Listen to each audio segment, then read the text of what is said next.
할렐루야, 좋은 아침입니다. 우리 다 함께 사도신경으로 우리 신앙을 고백하겠습니다. 전능하사 천지를 만드신 하나님 아버지를 내가 믿사오며 그 외아들 우리 주 예수 그리스도를 믿사오니 이는 성령으로 잉태하사 동정녀 마리아에게 나시고 본디오 빌라도에게 고난을 받으사 십자가에 못 박혀 죽으시고 장사한 지 사흘 만에 죽은 자 가운데서 다시 살아나시며 하늘에 오르사 전능하신 하나님 우편에 앉아 계시다가 저리로서 산자와 죽은 자를 심판으로 오시리라. 성령을 믿사오며 거룩한 공예와 성도가 서로 교통하는 것과 죄를 사하여 주시는 것과 몸이 다시 사는 것과 영원히 사는 것을 믿사옵나이다. 아멘. 우리 찬송가 93장으로 하나님께 찬송 드리겠습니다.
함께 읽을 말씀 사도행전 2장입니다.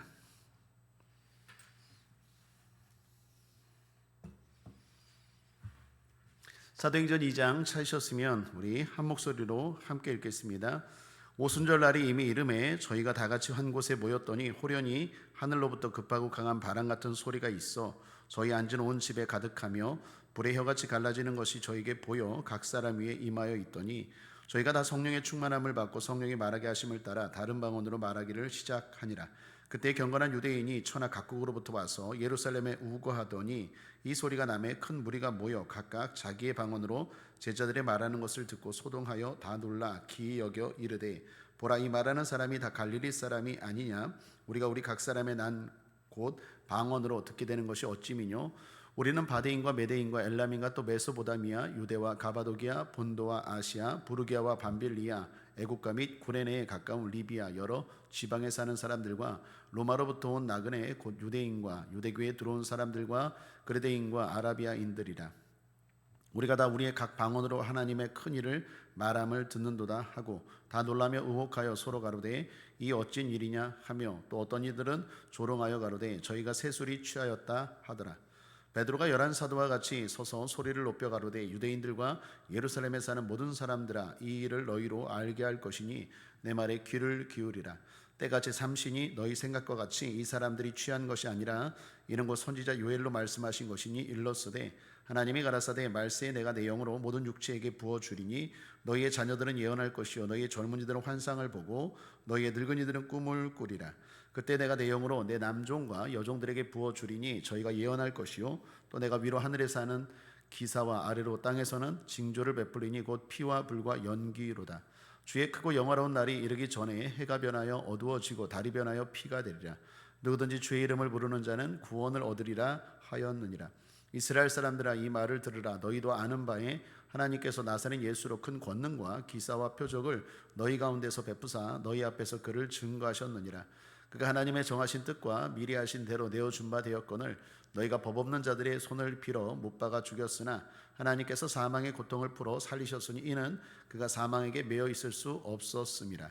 다윗이 저를 가리켜 가로되 내가 항상 내 앞에 계신 주를 배웠으며 나로 요동치 않게 하기 위하여 그가 내 우편에 계시도다. 이러므로 내 마음이 기뻐하였고 내 입술도 즐거하였으며 육체는 희망에 거하리니 이는 내 영혼을 음부에 버리지 아니하시며 주의 거룩한 자로 썩음을 당치 않게 하실 것임이로다. 주께서 생명의 길로 내게 보이셨으니 주의 앞에서 나로 기쁨이 충만하게 하시리로다 하였으니 형제들아 내가 조상 다윗에 대하여 담대히 말할 수 있노니 다윗이 죽어 장사되어 그 묘가 오늘까지 우리 중에 있도다. 그는 선지자라 하나님이 이미 맹세하사 그 자손 중에서 한 사람을 그 위에 앉게 하리라 하심을 알고 미리 보는 거로 그리스도의 부활하심을 말하되 저가 음부에 버림이 되지 않고 육신이 썩음을 당하지 아니하시리라 하더니 이 예수를 하나님이 살리신지라 우리가 다 이 일의 증인이로다. 하나님이 오른손으로 예수를 높이심에 그가 약속하신 성령을 아버지께 받아서 너희 보고 듣는 이것을 부어주셨느니라. 다윗은 하늘에 올라가지 못하였으나 친히 말하여 가로되 주께서 내 주에게 말씀하시기를 내가 내 원수로 내 발등상 되게 하기까지 너는 내 우편에 앉았으라 하셨도다 하였으니 그런즉 이스라엘 온 집이 정령 알지니 너희가 십자가에 못 박은 이 예수를 하나님이 주와 그리스도가 되게 하셨느니라 하니라. 저희가 이 말을 듣고 마음에 찔려 베드로와 다른 사도들에게 물어 가로되 형제들아 우리가 어찌할꼬 하거늘 베드로가 가로되 너희가 회개하여 각각 예수 그리스도의 이름으로 세례를 받고 죄 사함을 얻으라. 그리하면 성령을 선물로 받으리니 이 약속은 너희와 너희 자녀와 모든 먼데 사람 곧 주 우리 하나님이 얼마든지 부르시는 자들에게 하신 것이라 하고 또 여러 말로 확증하며 권하여 가로되 너희가 이 패역한 세대에서 구원을 받으라 하니 그 말을 받는 사람들은 세례를 받음에 이날에 제자의 수가 3,000이나 더하더라. 저희가 사도의 가르침을 받아 서로 교제하며 떡을 떼며 기도하기를 전혀 힘쓰니라. 사람마다 두려워하는데 사도들로 인하여 기사와 표적이 많이 나타나니 믿는 사람이 다 함께 있어 모든 물건을 서로 통용하고 또 재산과 소유를 팔아 각 사람의 필요를 따라 나눠주고 날마다 마음을 같이하여 성전에 모이기를 힘쓰고 집에서 떡을 떼며 기쁨과 순전한 마음으로 음식을 먹고 하나님을 찬미하며 또 온 백성에게 칭송을 받으니 주께서 구원받는 사람을 날마다 더하게 하시니라. 아멘.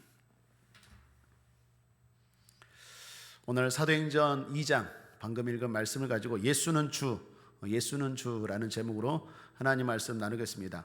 복음성가 가운데 예수는 주라는 복음성가 가사가 있습니다. 그렇습니다. 예수님이 주가 되십니다. 구세 주가 되십니다. 메시아가 되십니다. 그리스도가 되십니다. 우리를 구원할 분은 주님밖에 없는 줄 믿습니다. 저와 여러분의 죽음과 또한 영원한 지옥에서 멸망받을 우리 인생을 구원할 분은 주님밖에 없습니다. 뿐만 아니라 우리가 삶 가운데 당하는 여러 가지 어려움들, 여러 가지 질병과 고난과 고통과 아픔과 괴로움과 환난과 방황과 여러 가지 일들 가운데서 우리를 구원하실 분은 예수밖에 없는 줄 믿습니다. 우리의 구원자는 예수이십니다. 오늘 말씀은 그러한 예수는 주라는 제목으로 은혜를 나누겠습니다. 크게 세 단락으로 나누어 살펴보겠습니다. 첫 번째 단락은 성령 강림, 두 번째 단락은 베드로의 설교, 그리고 마지막 세 번째 단락은 설교를 들은 사람들의 반응입니다. 자, 먼저 성령 강림입니다. 예수님이 승천하시고 제자들은 성령을 기다렸습니다. 약속하신 성령을 보내주겠다. 그 말씀 듣고 간절히 기도하며 성령을 기다렸습니다. 주님의 뜻을 구하며 기다렸습니다. 그리고 약속하신 성령이 오순절날 임했습니다. 오늘 본문 1절을 다시 보시면 오순절 날이 이미 이름에 저희가 다 같이 한 곳에 모였더니, 주님은 오순절에 성령을 보내주시겠다라고 말씀하신 적은 없어요. 구체적으로 오순절날 보내주겠다라고 약속하지 않으셨습니다. 그런데 결과적으로 오순절은 성령이 임하기에 딱 좋은 날이었어요. 여러분 알다시피 이스라엘의 3대 절기 가운데 하나가 오순절입니다. 그날은 예루살렘에 사람들이 많이 그 절기를 지키기 위해서 모였습니다. 또 하나, 오순절은 이스라엘 전통적으로 모세가 시내산에서 하나님의 말씀을 받은 날로 여겨서 아주 중요한 절기로 지켰습니다. 또 하나, 오순절은 바벨론 포로로 이스라엘 백성들이 끌려갔죠. 그리고 바벨론 해방 이후에 돌아와서 하나님과 깨어진 관계, 죄로 인해서 깨어진 관계, 그러한 관계를 다시 회복하고 또 다시 새롭게 나아가는 날로, 언약 갱신의 날로 지킨 절기가 오순절입니다. 뿐만 아니라 오순절은 예수님이 십자가에 죽으시고 그리고 50일째 되는 날이 오순절입니다. 그러니까 여러 가지 정황으로 볼 때 오순절날 성령을 보내주겠다라고 말씀하신 적은 없지만 오순절날 성령이 임하기에 딱 좋은 날이 오순절이었습니다.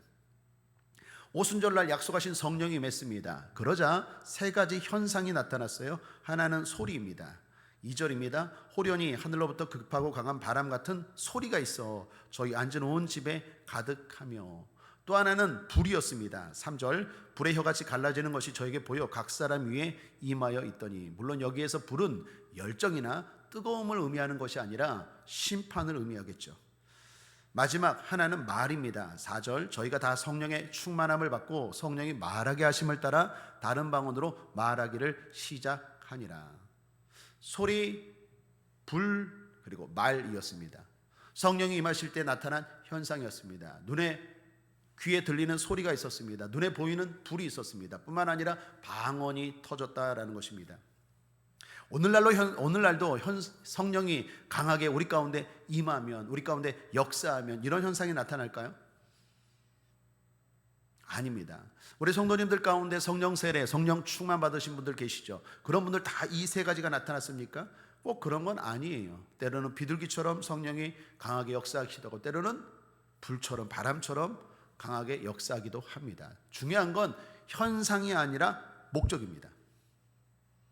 성령은요, 하나님이십니다. 그 하나님의 성령이 나타나는 현상을 제한할 필요가 없습니다. 성령은요, 오늘 보여준 이 현상보다 더 강하게 나타날 수도 있고, 또 어떤 사람은 더 적게 나타날 수도 있습니다. 그러므로 현상은 특정 지을 수 없습니다. 성령의 역사하심은 우리가 제한할 수 없습니다. 제한하지 말아야 합니다. 현상은 다를 수 있습니다. 중요한 건 목적입니다. 성령이 임하시는 목적입니다. 왜 이렇게 성령이 강하게 임하셨습니까? 목적은 예수님의 주되심을 믿게 하기 위함입니다. 더 나아가 증거하게 하기 위함입니다. 그러므로 사랑하는 여러분, 성령 충만함으로 예수님이 주되심을 의심치 않게 되길 바랍니다.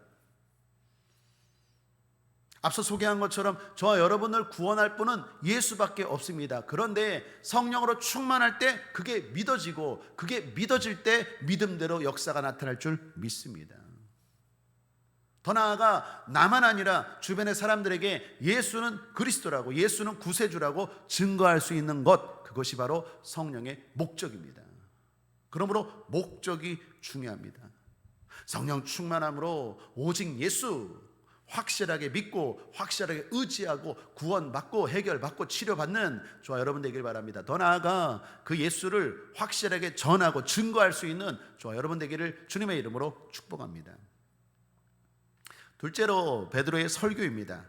성령이 임하고 나타난 현상을 보고 사람들의 반응은 다양했습니다. 놀라는 사람들이 있었고 또한 조롱하는 사람도 있었습니다. 사랑하는 여러분, 항상 긍정적으로 반응하는 저와 여러분 되길 바랍니다.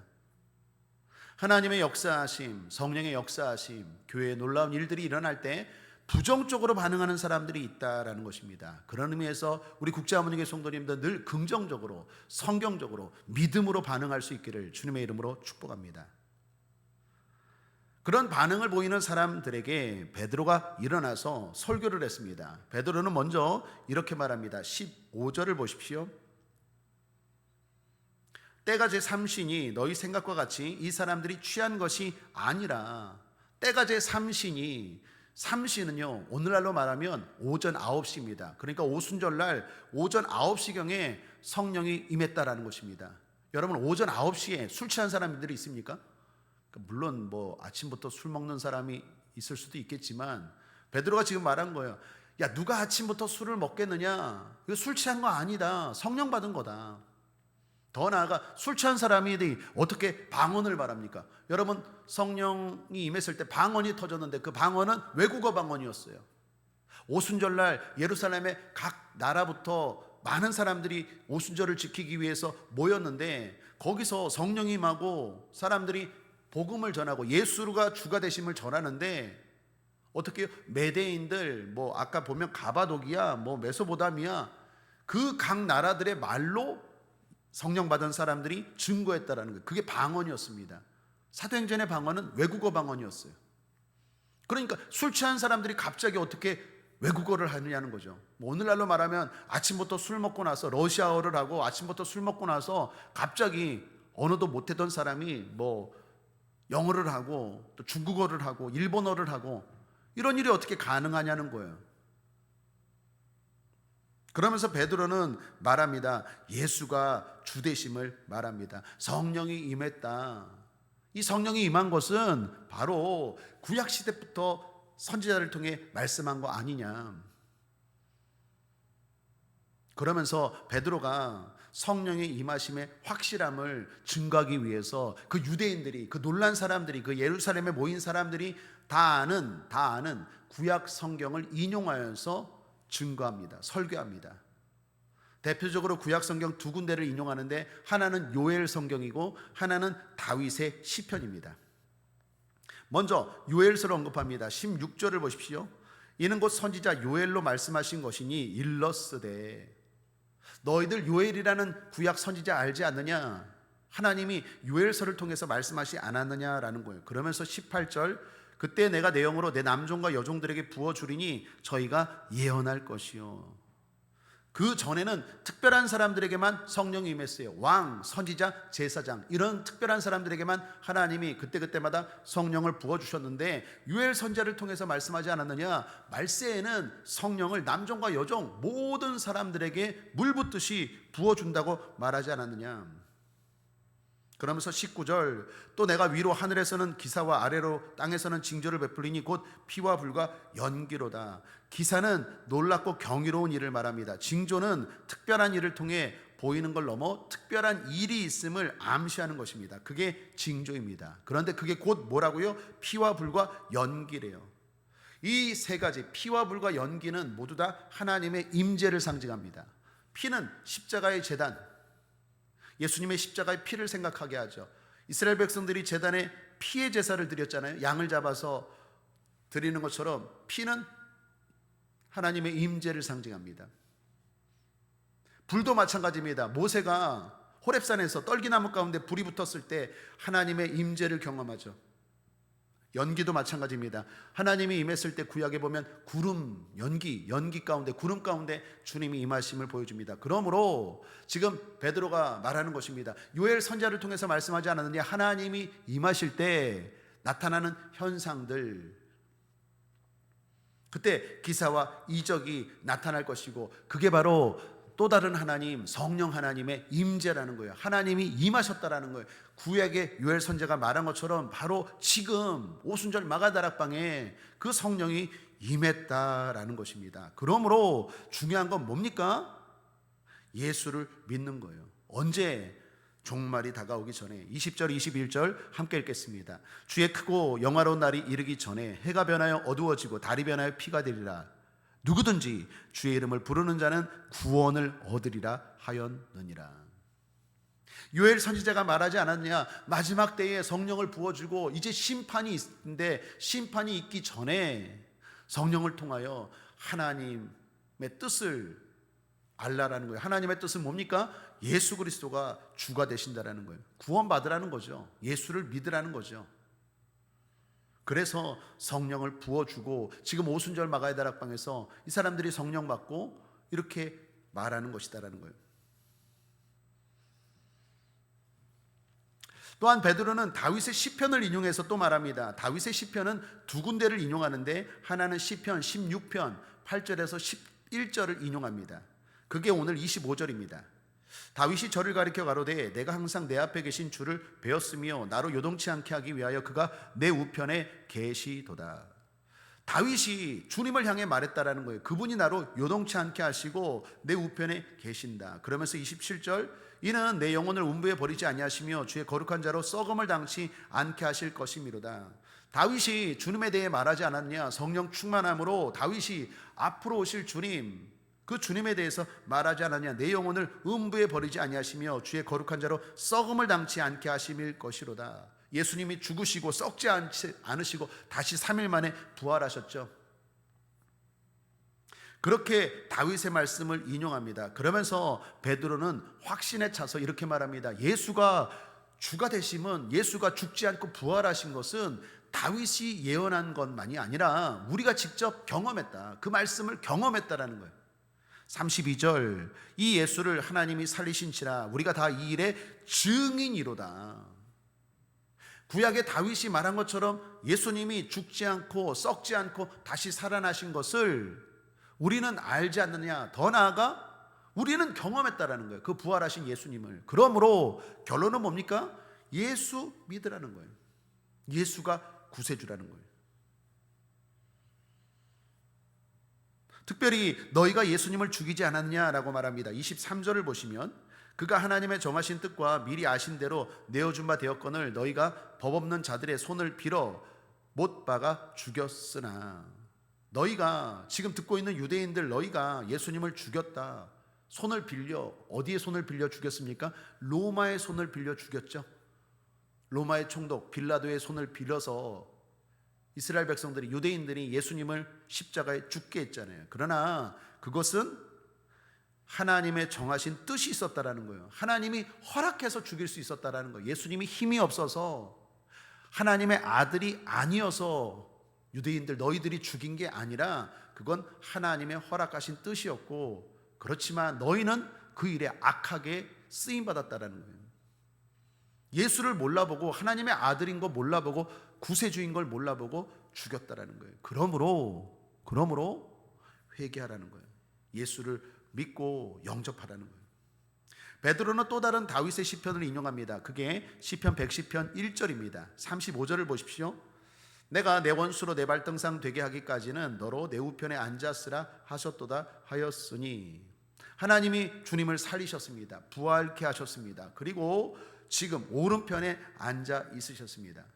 그리고 원수는 사탄이죠. 사탄이 발등상 되게 될 때까지 예수님은 하늘에서 계시면서, 하나님 우편에 계시면서 이 세상을 다스리고 계십니다. 이것은 다윗이 성령으로 충만하여서 미리 예언한 거예요. 앞으로 될 일을 예언한 거예요.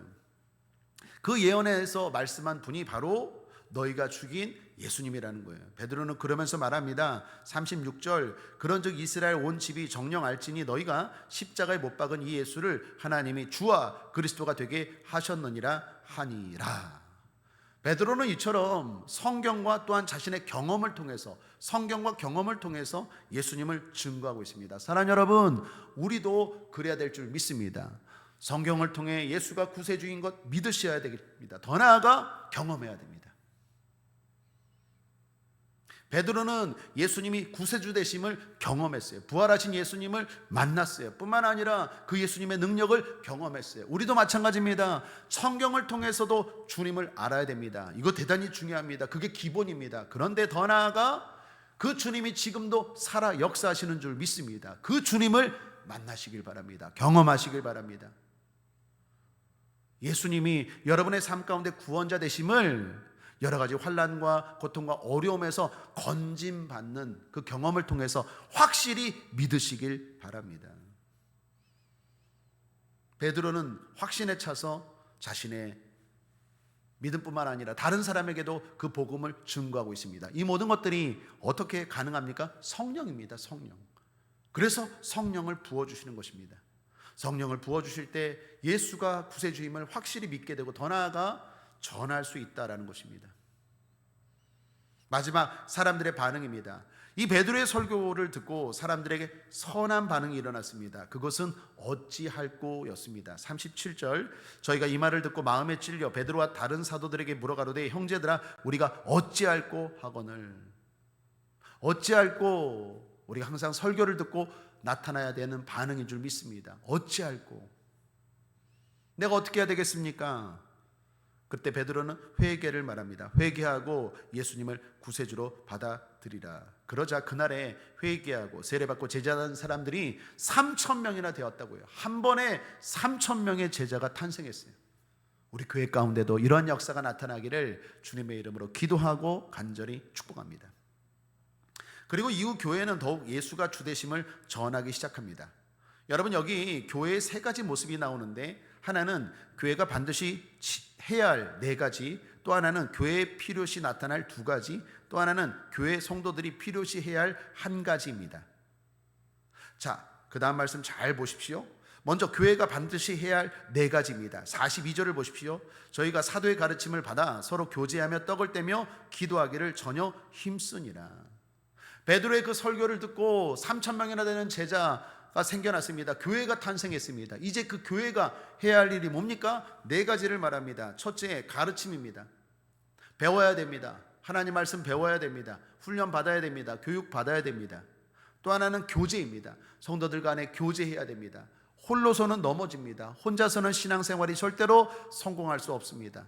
교제해야 됩니다. 또 하나는 뭡니까? 떡을 뗀다라고 말합니다. 이건 성찬, 의식을 말합니다.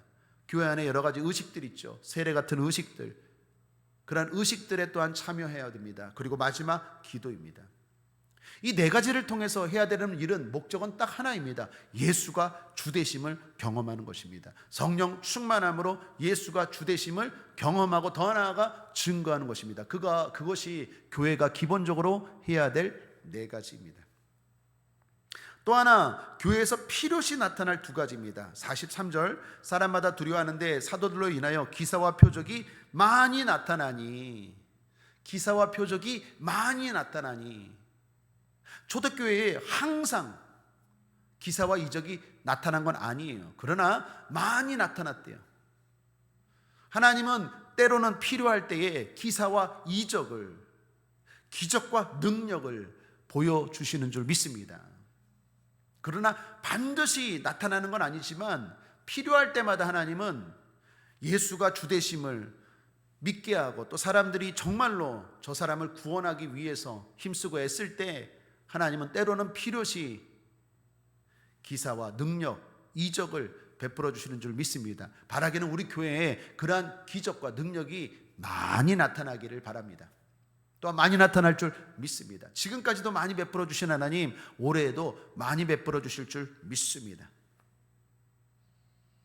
그리고 마지막 또 하나는 교회 성도들이 필요시해야 할 한 가지입니다. 44절, 45절, 믿는 사람이 다 함께 있어 모든 물건을 서로 통용하고 또 재산과 소유를 팔아 각 사람의 필요를 따라 나눠주고. 모든 사람이 재산을 팔아서 공유했다라는 거예요. 여러분, 이 말씀 좀 오해하면 안 됩니다. 이 말씀을 대표적으로 잘못 사용하고 잘못 인용하는 주의가 있습니다. 그 사람들이 공산주의자입니다.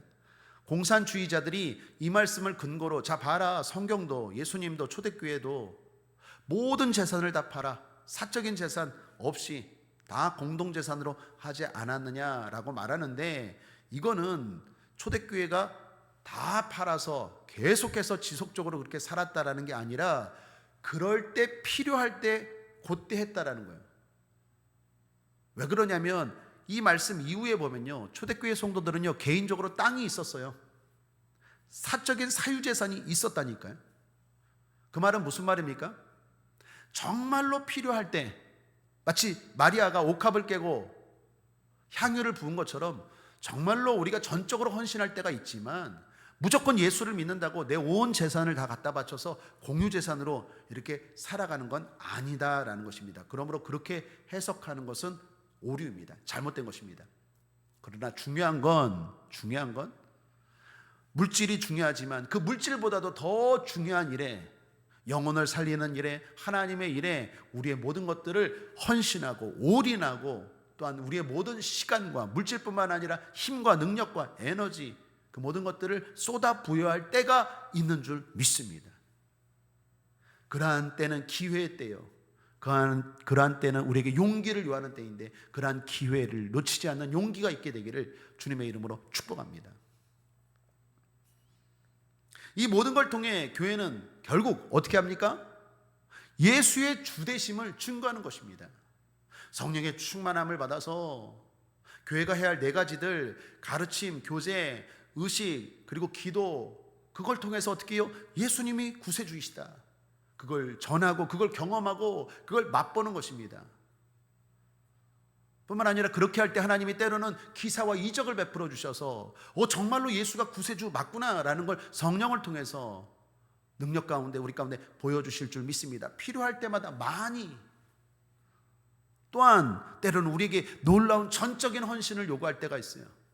많은 헌신을 요구할 때가 있어요. 그렇게 성령의 감동이 올 때는 우리의 모든 걸 다 들여서 주님을 위해서 나아갈 때 그것은 허비요 낭비가 아니라 기회요 우리에게 축복인 줄 믿습니다. 그렇게 교회가 결국 예수가 주되심을 믿고 주되심을 증거하며 살아갔다라는 것입니다. 그러므로 결론입니다. 사랑하는 여러분, 성령 충만하심으로 예수가 주되심을 의심치 않게 되길 바랍니다. 올해도 우리에게는 오직 예수입니다. 한번 따라하겠습니다. 올해도 오직 예수. 올해도 오직 예수입니다. 우리를 위로하고 나의 아픔과 곤란과 슬픔과 실패와 괴로움 가운데서 건져주실 분은 오직 예수님밖에 없습니다. 그 예수님을 확실하게 믿고 의지하고 더 나아가 전할 수 있는 저와 여러분 되길 바랍니다. 늘 기도합니다. 여러분 가족부터 구원하십시오. 친구, 이웃 구원하십시오. 그래서 날마다 3,000명이나 되는 사람들이 변화되고 예수님의 제자가 되는 놀라운 역사가 우리 교회 가운데 우리 주변에 일어나기를 주님의 이름으로 축복합니다. 말씀을 정리합니다. 예수님은 주이십니다. 구세주이십니다. 성령 충만함으로 예수가 구세주이심을 의심하지 말고 확실하게 믿고 그분을 의지합시다. 더 나아가 그분을 증거하고 삽시다. 그것이 잘 사는 인생입니다. 기도하겠습니다. 좋으신 하나님 아버지 감사합니다. 오늘도 우리를 사랑하시고 축복하시니 감사합니다. 예수님만이 우리의 구세주 되심을 확실하게 믿고 또한 전하는 우리가 되게 하여 주옵소서. 우리 사랑하는 성도들 오늘도 성령 충만함으로 그 예수님을 확실히 의지함으로 말미암아 어떤 어려움 가운데 있습니까? 건져 주옵소서. 구원하여 주시옵소서. 더 나아가 그 예수님을 증거하고 전하는 복받고 상받을 하나님의 자녀들 다 되게 하여 주시옵소서. 원수사탄 마귀 더러운 것들 예수 이름으로 명하노니 물러갈지어다. 떠나갈지어다. 감사드리며 예수님의 이름으로 축복하고 기도했습니다. 아멘. 봉헌하겠습니다. 좋으신 하나님 아버지 감사합니다. 주님 앞에 정성을 다하여 귀한 예물 믿음으로 드립니다. 우리 아버지 하나님 다 기뻐 받으시고 누리고 흔들어 넘치도록 채워주시고 주님 앞에 드릴 수 있는 기회들을 놓치지 않는 우리 모든 성도들 되게 하여 주옵소서. 감사드리며 예수님의 이름으로 축복하고 기도했습니다. 아멘. 이제는 우리 주 예수 그리스도의 무한하신 은혜와 아버지 하나님의 극진하신 사랑과 보혜사 성령님의 내주교통 충만 역사하심이 오늘도 예수가 구세주 되심을 확실히 믿고 나아가는 성령 충만한 증인들 위에 이제로부터 영원토록 함께 계실지어다. 아멘. 아멘. 우리 구세주 되시는 주님 이름 부르고 그분께 오늘도 기도하고 의지하며 오늘 하루도 나아갑시다. 주님이 구원하여 주실 줄 믿습니다. 성령 충만함으로 기도합시다. 주님 이름 3번 크게 부르고 기도합니다. 주여 주여 주여. 할렐루야. 하나님 아버지 감사합니다. 오늘도 우리를 사랑하시고 축복하시니 감사합니다. 성령의 충만함으로 승리하며 나가는 우리가 될 수 있도록 인도하여 주옵소서.